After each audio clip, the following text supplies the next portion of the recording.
So we're running a little late today. We're going to roll into the next speaker, everyone. So this next speaker is David Malott from SpaceFactory. Yeah, thank you. Okay, thank you, everybody. It's delightful to be here. So I'll be presenting what I call the architecture and engineering of survival. So how does SpaceFactory believe we can build on the moon and ultimately Mars? So, I was drawn to space, as I'm sure many of you are, because there is a kind of romance with space. But to kind of just start by dispelling the romantic and what's involved when it actually comes to habitation. So thinking about ways that space will kill you. So there's the vacuum of space, extreme temperatures, which fluctuate between the cryogenic and burning temperatures. You get, in the case of the moon, you get moonquakes, micrometeorite impacts, space radiation, and solar radiation being long-term killers. Dust, lunar dust, which gets into everything, including lungs. Low gravity, which over time will have an effect on bone density and muscle. And then just simply resource depletion, going to places that aren't in the bubble of Earth and having to find ways to live off of the land. And the last one, which might be the saddest of all, is isolation. And thinking about the human psychology associated with, long duration space missions and how can architecture help to ameliorate some of that feeling of isolation, being away from planet Earth. So, and I'm borrowing this terminology from NASA. So there's sort of three classes of space habitation. Class one is, I call it landed. So basically it's built on Earth and landed like a spacecraft, and it serves as a short-term habitation. Class two are assemblies. They can be self-assembled, like the example that you see on the screen. SpaceFactory is focused on class three, which I call ground up, or another terminology for this would be structures which are built using in-situ resource utilization, or ISRU. I know Dr. Zubrin is a huge proponent and a thought leader in this area. So when we look at everything that needs to go into, building a habitat from the ground up, it involves, having an entire robotic and surface infrastructure that's not only habitation, but power and communications and mobility. There's more than one way to do this. So as I explained, the way that SpaceFactory is doing this, just bear in mind, there are other competing or complementary philosophies about how habitat should get built. So our particular focus is via 3D printing, which is a layer by layer formation. It would be done completely robotically, and the feedstock or the 3D print material is ISRU based. So in this case, we are taking, the case of moon, it would be anorthite. In the case of Mars, it would be basalt. Okay, and mixing with the binder, just basically the thing that helps it stick together. There's different options for binders. We are focused on polymers. I think in the case of Mars in particular, this pathway is appealing because polymers can be, in theory, synthesized from hydrocarbons found in the Martian atmosphere. So things like HDPE, which we've been using in some of our projects, could be synthesized from Mars in situ resources. And then there's the design itself. I am an architect by profession. SpaceFactory as a company is not mainly engineering focused. I think the two do go hand in hand, and that might be one of the points I want to make in this presentation. Is that we as a company started looking at the architecture with the design of the Mars habitat, and soon after found it was very much an engineering problem where the design sort of got ahead of the engineering, and we would have to advance both in parallel moving forward. So our Mars habitat, or we call it Martia, has a number of unique aspects to it. So one is just the sort of unique design that's been called sometimes an egg or a beehive. It's very much a result of trying to create an efficient pressure vessel So one of the big drivers of the design is that the Mars atmosphere is very thin compared to Earth's atmosphere. So the interior of the habitat would want to push outwards on the structure. And then hence this very efficient egg-like form to contain that internal pressure. The other thing was this extreme temperature fluctuation. And, all materials and structures will expand and contract with temperature. So the solution here was to disengage the interior floors from that external shell so that we could actually allow the external shell to expand and contract while the internal shell supporting the floors could remain static. And by doing this, we greatly relieve the amount of mass that would have to go into building this structure, as well as setting up conditions like the stairway that would occupy that space between the inner and outer shells. So a little bit of architectural innovation happening there. Functionally, Marcia is designed as a home away from home. So we did have a brief from NASA for this particular design challenge that called for both workspaces, but also living quarters. I mentioned isolation before as one of those things to really be concerned about. So the whole premise of the interior was to design a communal experience where we would even have these windows from the inner shell. Even if you're looking at the outer shell, there's always a feeling of seeing something beyond to alleviate the confinement. Working in a skylight, even though that would compromise from some of the the necessities of protecting from solar radiation, we felt would be really important for that human experience. When it came to constructing Marcia, the idea would be it would be done completely robotically without human assistance. So the thought is that the robot would actually go in advance of the astronaut, prepare the habitat, have it sealed, have it tested even before astronaut arrival. This is a very sort of preliminary idea how it can be constructed robotically. One of the other benefits of the vertical configuration is that the robotic 3D printer doesn't have to move as much, and then we would just have a telescoping arm to take it up to its full height.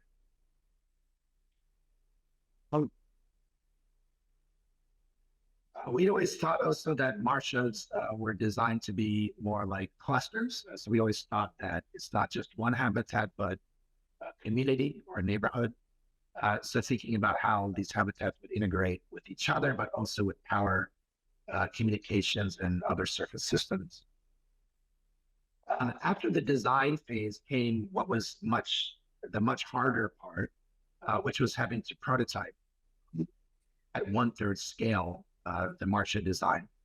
So what you're looking at is footage from the NASA Centennial Challenge, where we configured a robotic 3D printer, deployed it on site, and had 3 days. So this is time lapse over 30 hours to 3D print this structural shell. The material was a proxy for Martian material. It was basalt fiber and PLA. It's a very common 3D print material as the binder. And what this was meant to validate was that we can build large performative structures with 3D printing as a technology.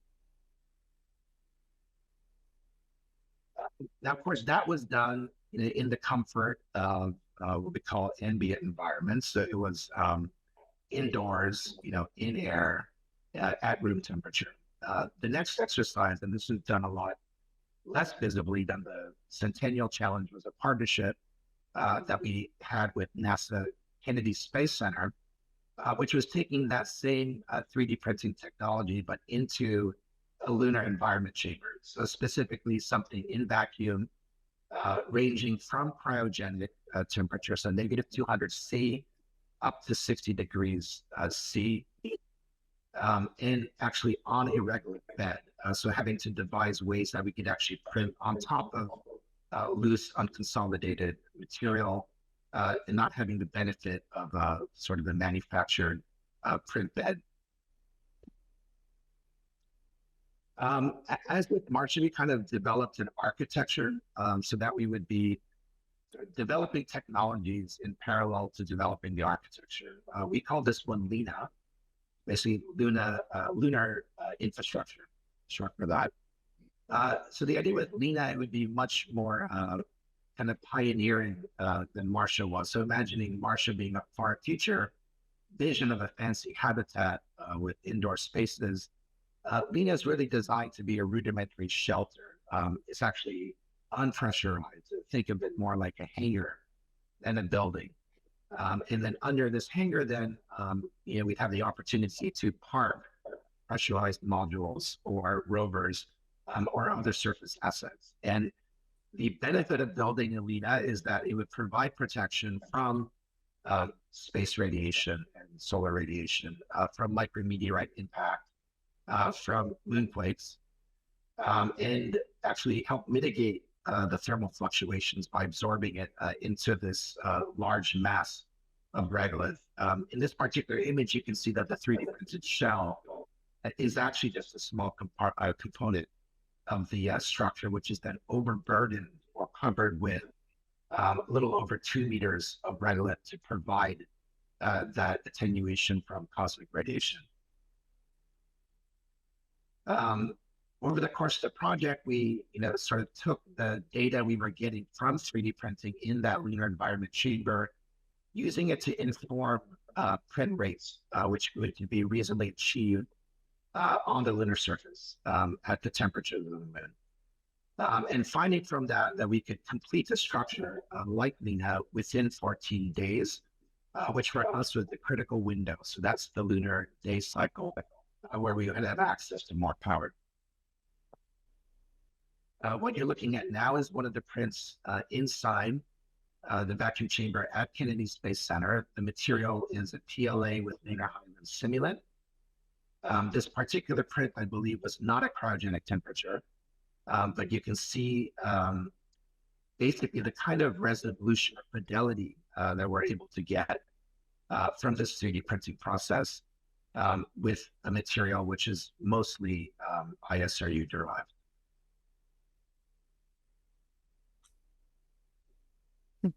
So very importantly, these prints that were done in vacuum were then sampled and characterized so that we have data points for this material printed in a lunar-like environment, which can then be used to inform a structural design.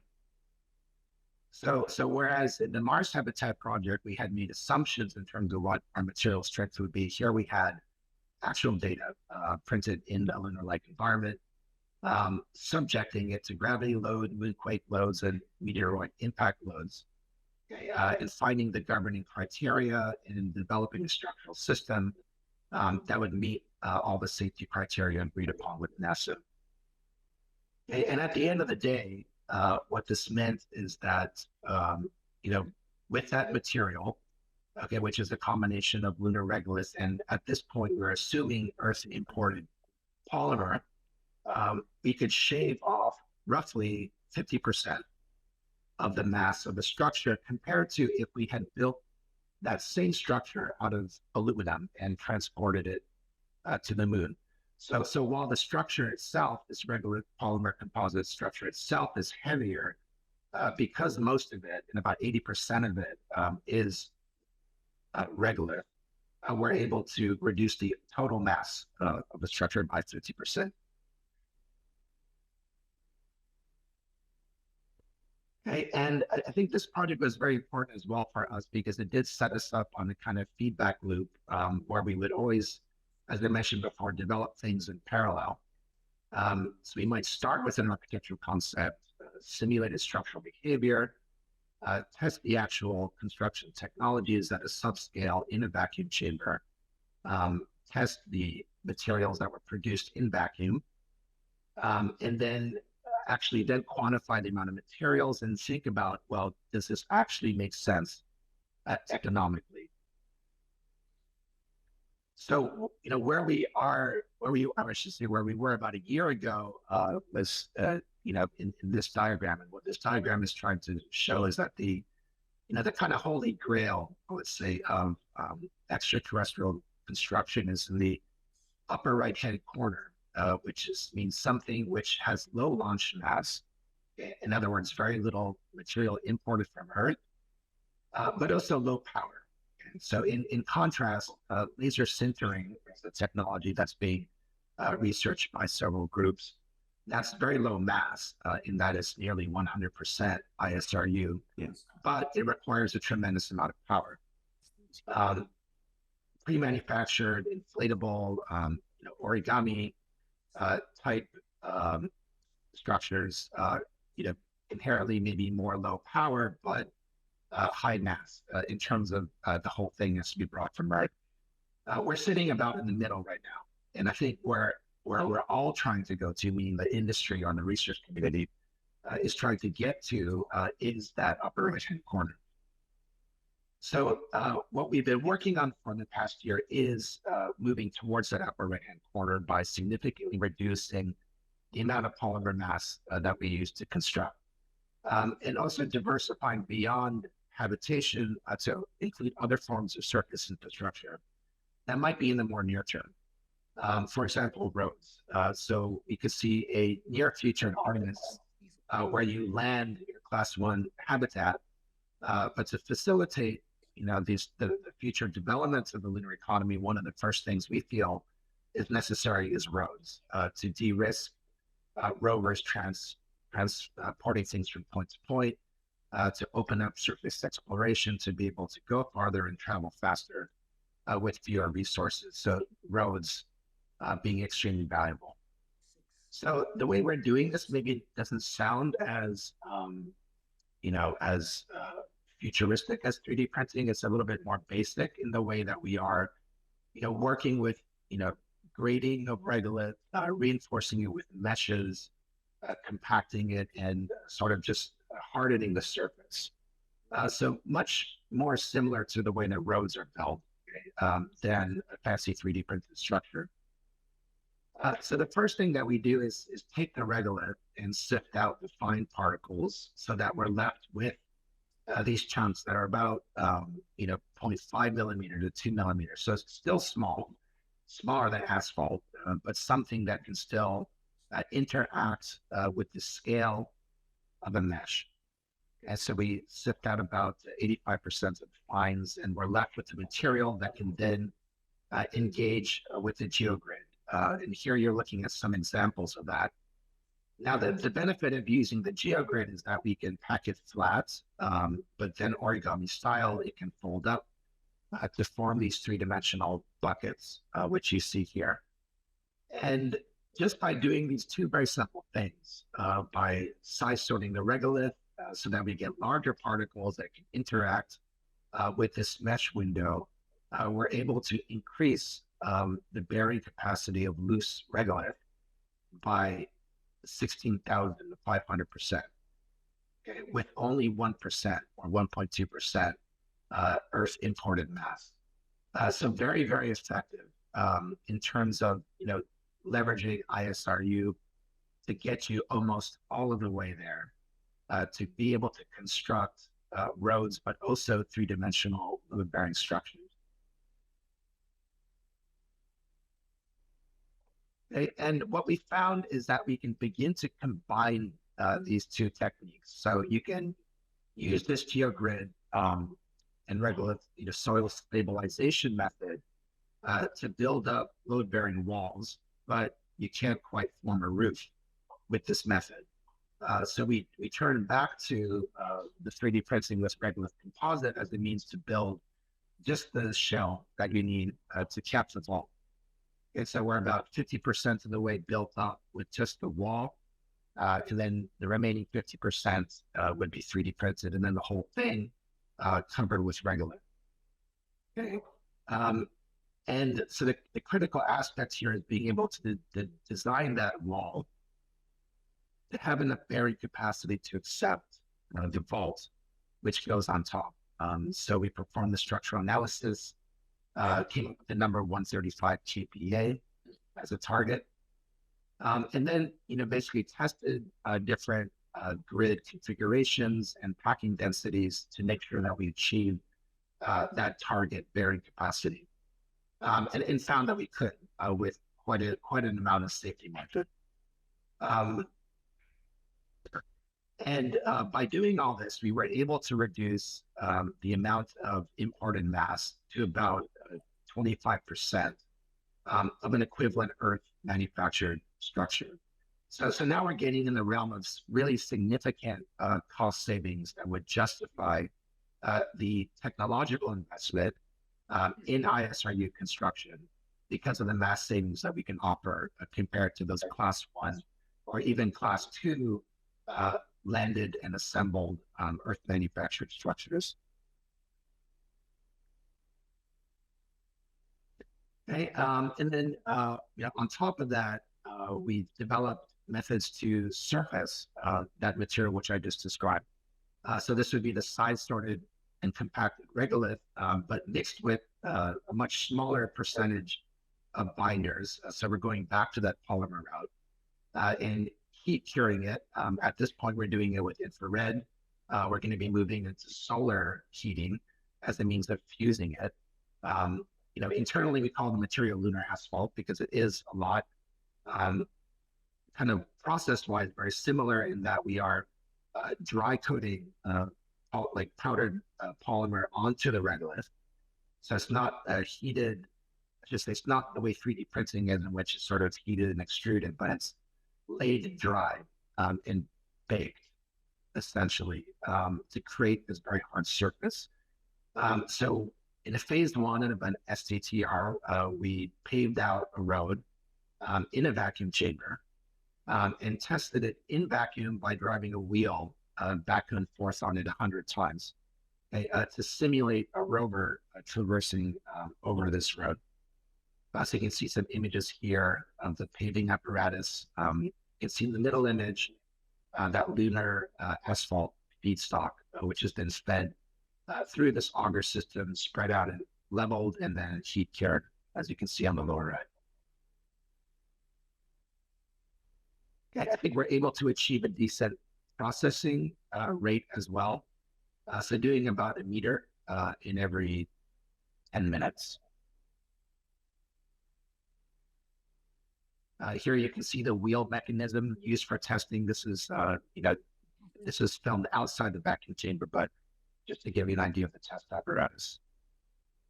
Okay, and then the benefit, the comparative benefit of the road. So these images show that same wheel driving on uncompacted, so just loose moon dust and just accumulating a lot of dust on the wheel. Even with compaction, you can see dust accumulation, and we're still developing ruts. Okay, so for those of you familiar with like the Apollo missions or ongoing NASA R&D into lunar exploration, lunar dust has been cited as probably the most challenging thing to overcome because of the rut formations, because it's very, very sticky. It gets everywhere. It corrodes systems. So dust mitigation, hugely important. So this is the benefit of the road. So this is the wheel after 100 cycles of driving back and forth on the road on top of a bed of loose lunar regolith. Okay, and zero dust accumulation, zero rut formation. We took samples of that road, brought them outside the vacuum chamber for testing, far exceeded the capacity that we would expect for any kind of rover in the foreseeable term. Okay, and I think it sort of checked out all the buttons, or at least set a new baseline, I would say, in terms of launch mass. So now we're down to 1.4 kilograms per meter. Sorry, 0.14 kilograms per meter. Processing rate approaching 7 meters per hour. And a reasonable power consumption. And given this was done with the infrared heater, and if we were to use solar, which we think should be workable, we can drop the wattage even further. So what this all means is that we feel that we can actually make a kilometer-long road with a payload available, in the kind of near-term Artemis scale. So not the SpaceX Lunar Starship, but more of the Blue Origin 10-ton, 5-ton lander class.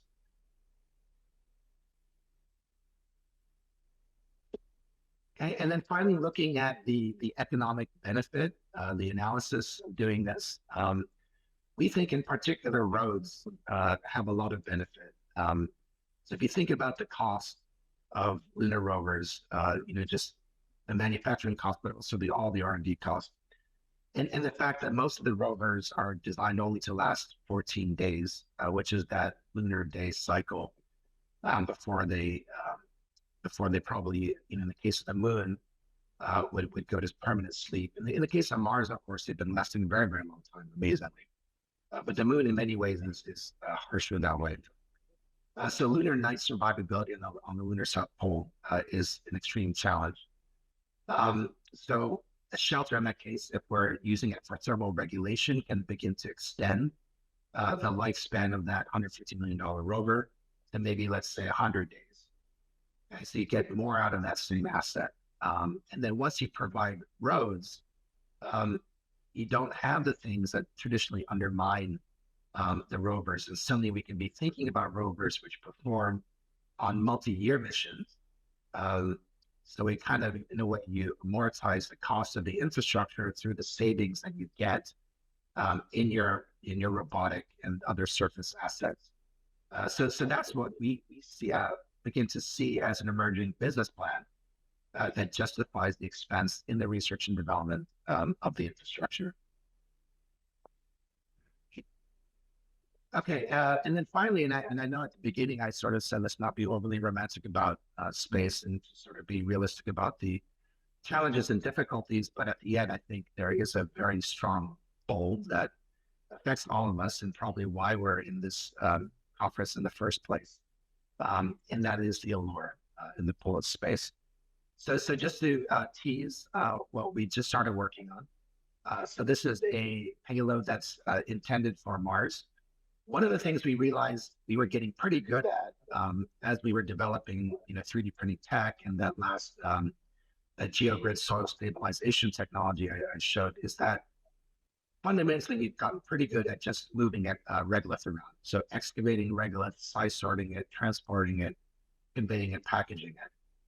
So the idea of this payload would be for any and all experiments which want to be on the Mars surface because they want access to Mars soil.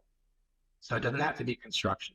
It could be for, oxygen extraction. It could be for biological experiments. It could be for food, food cultivation experiments. So anything that wants access to Mars soil to be part of this, what we call hive. So kind of a joint venture payload experiment. And then the central portion of this can still be that test bed where we can prove out construction technologies by having these robotic arms moving around on the inside of this ring. And so just to leave it with that idea, so Space Factory is a small company. I think hopefully we're making a outsized contribution to the realm of lunar and Martian exploration and habitation. And through this project Hive, we hope to invite the other small organizations, so the research universities, the other startups, even 2 people in a garage if they have a dream, to be able to participate in this dream of going to Mars and helping to make life multiplanetary. Thank you.